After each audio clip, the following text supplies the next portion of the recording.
Group পর্বে সব বাধা পেরিয়ে এবার নকআউট মিশন শুরু করতে যাচ্ছে 5 বারের বিশ্ব চ্যাম্পিয়ন ব্রাজিল। প্রথম ম্যাচেই তাদের প্রতিপক্ষ এশিয়ার অন্যতম শক্তিশালী দল জাপান। প্রশ্ন একটাই, আবারও কি নকআউটের হতাশা, নাকি হেক্সা জয়ের স্বপ্নে আরও এক ধাপ এগিয়ে যাবে সেলেসাওরা?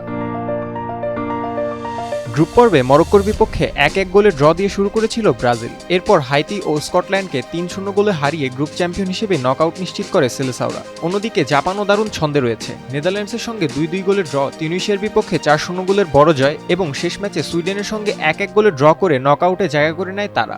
বিশেষ করে সুইডেনের বিপক্ষে আক্রমণাত্মক ফুটবল খেলে বড় দলগুলোর জন্য শক্ত বার্তাও দিয়েছে জাপান।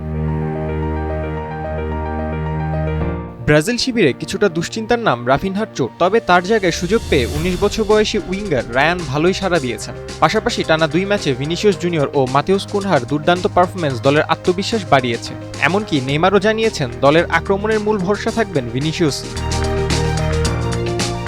তবে নকআউট এলেই ব্রাজিলের সামনে ফিরে আসে অতীতের তিক্ত স্মৃতি। 2010, 2014, 2018 ও 2022 শেষ 4 বিশ্বকাপে প্রত্যাশা পূরণ করতে পারেনি সেলেসাওরা। তারকায় ঠাসা দল নিয়েও বিদায় নিতে হয়েছে হতাশা নিয়ে।